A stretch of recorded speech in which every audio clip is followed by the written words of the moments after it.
身为一个胚胎师，最快乐的一件事就是听到我们的患者已经成功怀孕。大众如果不了解脑死亡的话，就会为我的工作增加难度。Microsurgery training itself, it's very valuable because you are repairing blood vessels. 一旦病人换了肾过后，他们的那句“谢谢你之前的辛苦是值得的”。生命本来就是一个奇迹，这个也是我最有满足感的。这份工很特殊，很有意义。生命确实很可贵。我在奇迹里面扮演一个重要的角色。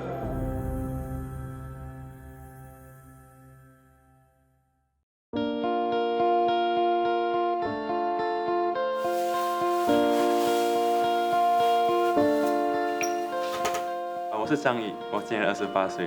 我毕业后，这是我第2份工作。现在我在国大医院做一位胚胎师，已经半年了。有一些夫妻他们想要有自己的孩子，可是这个过程中他们有些困难，所以他们会来到我们这里。我们任务是帮他们取暖、培养胚胎。胚胎成熟的时候，我们就把他们移植回子宫内。我觉得做胚胎是最有挑战性的东西，就是要学习很多不一样、很复杂的技术。我们每个步骤也要非常谨慎，千万不可以有任何的差错。在显微镜下，精子、卵子、胚胎都不能分辨，所以我们要必须在每个步骤我们都确认是对的样本。身为一个胚胎师，每天都看到那些胚胎健康的成长，很有成就感。最快乐的一件事就是听到我们的患者已经成功怀孕，把一个健康的宝宝生出来。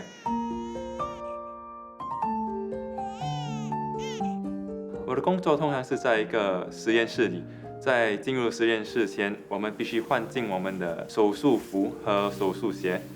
我们也不会放任何的香水、化妆品或指甲油，因为这些都会产生污染性的空气，来导致胚胎受损。我们每天早上开工之前，我们也会用一个探测仪器来量空气的质量，确保空气都良好。我的工作环境会是比较特别的，因为我们的实验室里是低照度、比较昏暗的，这是为了模仿子宫内的环境。因为在自然下受孕的胚胎，它们是在一个避光的环境下成长，所以我们在实验室里也想模仿这样的环境。Okay, so I'm now picking up the best sperm and tail in first, so that the head will be injected later once the sperm is immobilized. So now I'm immobilizing the sperm. How do you tell when the sperm is fully immobilized? Or the tail will be kinked. So what kind of sperms do we pick for ICSI? Morphologically normal sperm. 这是我们国大医院胚胎学家的主管，他已经在这个行业做了几十年，他仍然分享胚胎学家的东西，还很热忱，这样真的激励我要做一个合格的胚胎学家。So you enjoy the process? Yeah. Samuel is the youngest recruit embryologist, the only guy among us 10 embryologists, female embryologists. It's a bit strange because overseas there are more male embryologists. You're the only guy among us beautiful. Whereas in the Asian setting, I think there are more female. I feel women are more meticulous, you know, an eye for very fine details. That doesn't mean that a male embryologist will not be good. It's a very unique calling. Not everybody can do it. You need a certain amount of care, passion for the job, care for the patient, and also your skills should be very good, your psychomotor skills, because you're handling very, very small cells, tiny cells which you can only see through the microscope. Hi, my name is Siti Khadijah, and I'm from the Department of Hand and Reconstructive Microsurgery. Basically, I'm not a doctor. I'm a technician in training. I am 31 years old. I graduated from Republic Poly in Biomedical Science. I've been teaching microsurgery since 2011. I am the only microsurgery instructor in NUH. I run the training lab in NUH, and I run the courses for all the trainees, ranging from medical students to professors and also doctors. Hi! Okay, have a seat, everybody.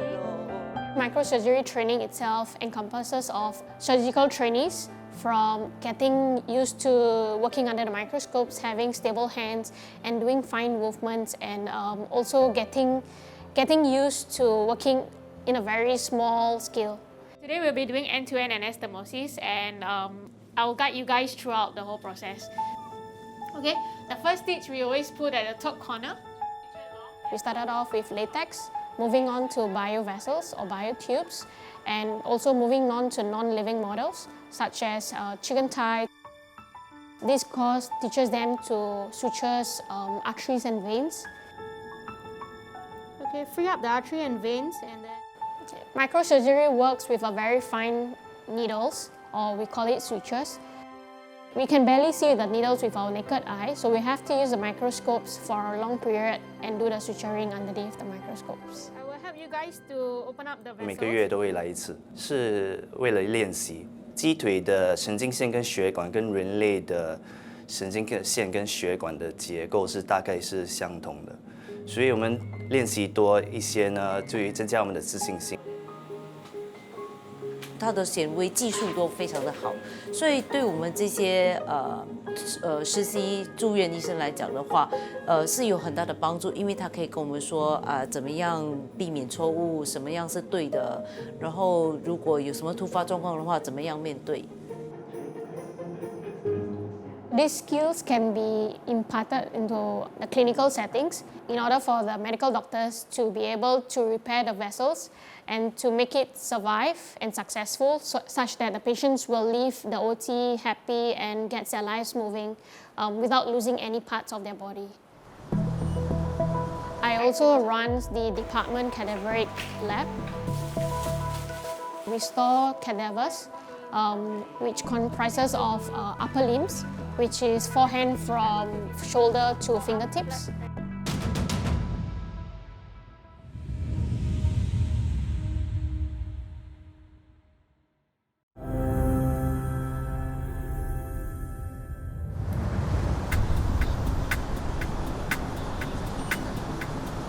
Besides microsurgery training course, I also run the department cadaveric lab.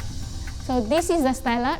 It's a surgical skills and training research lab whereby all the cadavers are stored here. It's a separated lab from the mortuary. We store cadavers, which comprises of upper limbs, which is forehand from shoulder to fingertips. And these limbs are kept for research purposes and also for anatomical teachings to our junior doctors. Look for the D-bun now. You can see that this hockey stick actually, it's usually an L-shaped incision, right? Because you're trying to cut underneath. Yeah. 有些手术不是非常常见的手术，但是若是我们的受训的这些助医师没有这种机会在他们受训的过程中体验这个手术，我们也可以用在大体上用大体解剖来给他们对这些手术有点认识就是因为这样我本身觉得CT 对我们的部门的贡献是蛮大的。 Initially, when I told my family about my job when I first started, everybody was like, "Whoa, don't come near me." I'm like, chill, there's nothing scared about it. You just walk in with faith, do not think anything about it, and then walked off as just doing your job. And then slowly my family accepts it and tell me that, okay, that's your job, and yeah, just do your best.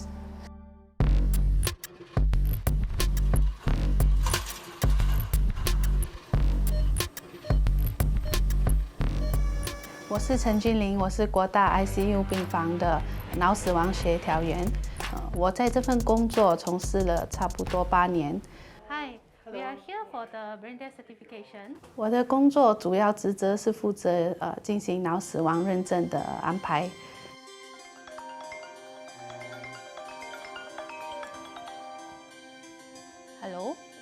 我们这份工作必须要24小时待命。Okay, I will review the case and I call you back shortly. 只要那个 ICU 病房的医生给我们打电话之后呢，我们就必须快速的去查阅病人的病历，还有一些脑部扫描的报告，来确定说他确实是有很严重的脑部损伤，然后还要检查说看有没有符合这个脑死亡认证的过程。然后呢，我就会开始和ICU 的团队，还有社工，还有家属，然后我们会进行会谈，然后来确定和安排那个脑死亡认证的过程。在脑死亡认证之前，我会确保所有的工具都准备妥当，都是在完好的状态下，不会干扰我们进行脑死亡认证。Hi, we are here for the brain death certification.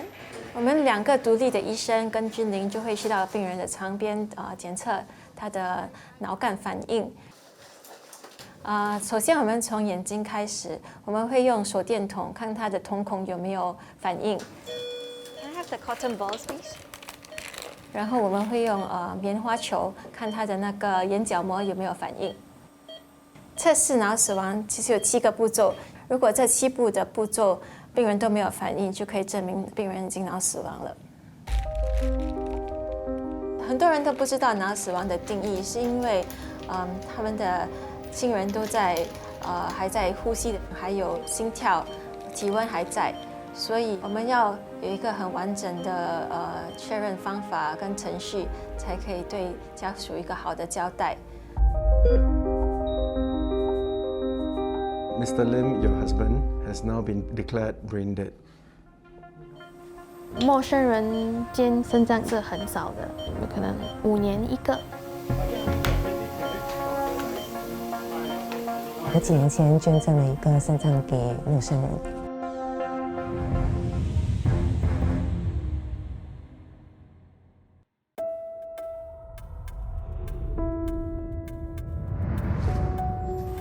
Hi, we are here for the brain death certification. 我的工作是特殊的，因为经常必须和死亡打交道。相比于医院里面的其他医护人员，确实是有一些不一样，因为他们的使命感更多的是如何积极的抢救生命，为病人还有家属带来希望，还有治疗。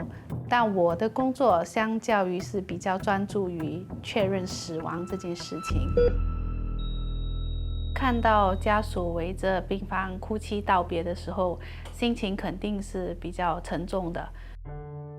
就觉得生命确实很可贵，它可以在任何时候就突然就结束了，在所有家人措手不及的情况下，一个人就这样离开了那个家。对，所以之后我就觉得说，要更加珍惜生命，还有家人和朋友，多花些时间陪伴他们。Mr. Lim, your husband, has now been declared brain dead. 读了心理学之后呢，我可以比较理解家属的一些反应或者是情绪。我们对于死亡的理解或许就是冷冰冰的，没有呼吸的，所以我们必须给他们解释脑死亡的概念。大众如果不了解脑死亡的话，就会为我的工作增加难度。因为如果不理解，他们没办法相信脑死亡是一种死亡。在这种情况下，一般医疗团队，我还有社工，我们就会给予家属多一些的时间和空间，消化和了解这个病人的情况，让他们情绪冷静下来，我们才进行接下来的对话。Okay, I'll be getting the transplant coordinator from National Organ Transplant Unit to talk to you about the arrangement after that. 当我把个案转交给器官移植协调员之后呢，我就不会知道说这个器官到底是捐赠给谁了。我偶尔会收到卫生部寄给我的感谢卡，然后他们就会告诉我说，器官已经成功移植了，会感到有一些欣慰，因为死亡并没有结束所有的生命，他把希望延续给了其他有需要的病人。觉得做一个胚胎是我们会帮这些患者能有自己的孩子。有些癌症病患者，他们在化疗之前，他们会来我们这里，冷冻他们的精子或卵子，因为癌症化疗会导致他们的精子或卵子受损，无法生育，所以他们完成化疗后，我们再解冻，我们再进行人工受孕，然后做胚胎移植。我觉得我们做胚胎师，我们不是在创造奇迹，而是我们是在给一个最佳的状态，让这些奇迹发生。有自己的孩子不是理所当然的事，有些人真的是很难才能怀孕。看到有些病人的化疗那么辛苦，他们还是坚持要有一个家庭，真的让我真的比较珍惜家庭和家人。所以我觉得这份工作很有意义。能够帮助很多病人、患者他们的家庭的梦想成真。我是符慧贤，我今年39岁，我是一名肾脏移植协调员。Can we book an appointment? See doctor for weeks time. 我以前是在肾脏科当一名护士，当了8年，所以我也是看过我的肾脏病人要等一个脑死的病人。的一颗肾也要等9年，有些人等不到9年就这样过世了。过后我就转到现在的部门，我转了之后看到不一样的病人，换了肾过后有更多的时间陪家人，而不是把时间陪在洗肾机或者洗肾中心。我主要的工作是肾脏活体移植协调员，1个月我们可以做4个活体移植。陌生人捐肾脏是很少的，有可能5年1个。几年前有一名40岁的女生，就想要把她的1颗肾脏捐给名单上的病人。卫生部通知我们说有这样的个案，所以我们就做捐赠者跟受益人的那个细胞配对。我叫雪萍，我今年40，我几年前捐赠了1个肾脏给陌生人，可能是巧合吧。我在网上看到一对兄弟。一个是捐赠了肾脏，一个是捐赠了那个肝脏。查看之间的那些风险这些，我就觉得，其实这个手术的话，虽然说有风险，但是还是可以接受的，所以我就step forward。在前一晚我进入病房的那个时候，确实是有稍稍的担心和害怕，整个那个 emotion 和感觉就下来。但是我觉得，也不后悔，因为毕竟这也是我想了挺久才做出的一个挺重大的决定。进来 ，Hello， 雪萍，好吗？你请坐，请坐。那你捐完肾过后怎样了？一切都还好，吃喝都 OK。水有喝多吗？有，现在喝差不多可能3个liter那样。虽然活体移植捐肾的成功率是很高，可是就是毕竟是一个手术，风险性还是比高的啦。多喝水，然后吃。因为我自己都不会想要捐给陌生人，不是捐血这么的容易，是捐1颗肾，而且捐了1颗肾，它不会长回来。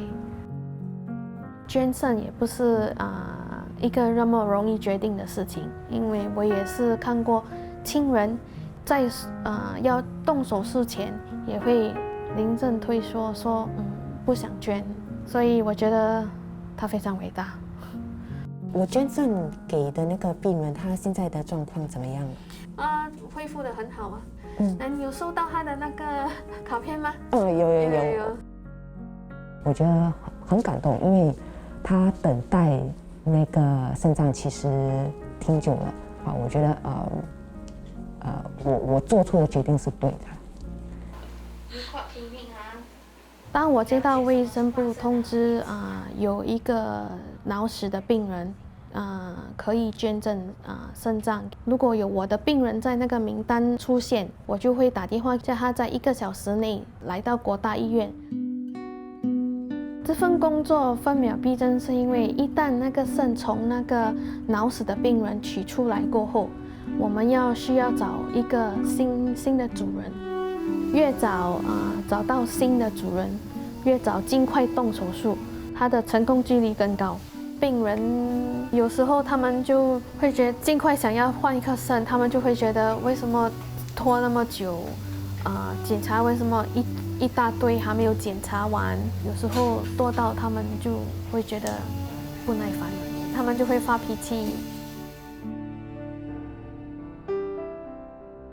我这份工作需要 on call，又吃力不讨好的这一份工作，好几次都想辞职，不想做了。可是我还是做下去，是因为我想帮助我的病人。病人跟我说，我终于可以小便的时候，你替他们高兴哦，给他们重新多一颗新的生命。我希望我的工作能打破就是我们的传统观念，就是死后就是要留全尸。